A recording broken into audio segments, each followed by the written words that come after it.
Start. Para.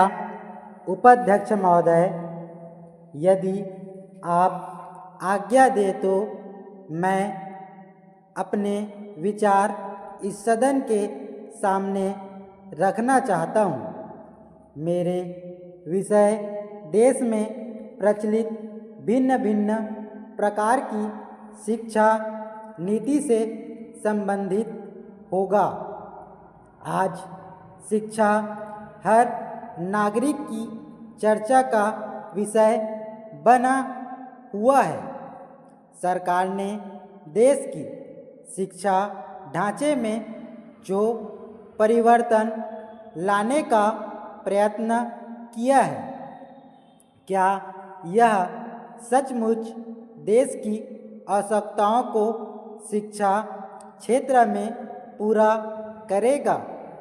इस संबंध में कई प्रकार की शंकाएं पैदा हो रही है और मैं समझता हूं कि शिक्षा मंत्री को इन सभी बातों का ध्यान रखना चाहिए। आज आवश्यकता इस बात की है कि शिक्षा के माध्यम से हमारे बच्चों का सर्वांगीण विकास हो तथा जो दोष एवं त्रुटियां हमारी शिक्षा प्रणाली में अब तक रही है वे दूर हो जावे। पैरा। श्रीमान, जहाँ तक इस बारे में जो निष्कर्ष निकला है वह यही है कि शिक्षा शास्त्रियों का अभी तक भी इन परिवर्तनों में एक मत नहीं है।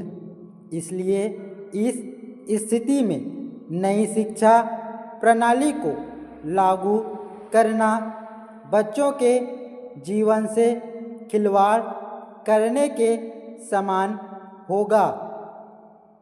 यह ठीक है कि नई प्रणाली व्यावसायिक प्रवृत्ति की होगी, परंतु दूसरी ओर यह अनुभव किया जा रहा है कि विद्यार्थियों पर पढ़ाई का अधिक बोझ रहेगा जो साधारण बच्चों की क्षमता से बाहर भी होगा।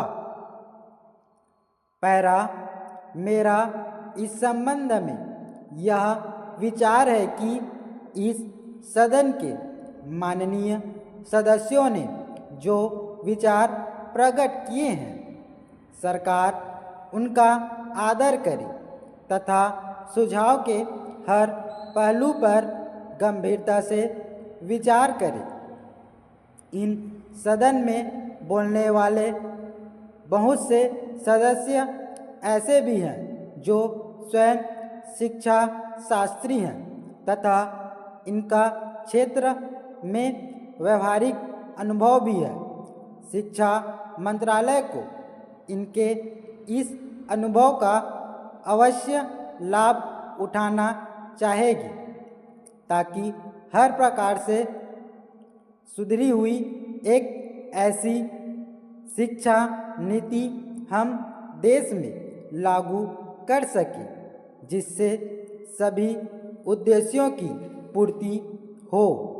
इसके अतिरिक्त मैं समझता हूँ कि जो भी सदस्य एवं शिक्षा शास्त्री इस योजना से संबंधित हो वे कोई भी सिफारिश करने से पहले भारतीय समाज बच्चों के स्तर तथा अन्य कई प्रकार की उपलब्ध कराई जाने वाली सुविधाओं का अवलोकन अवश्य कर ले।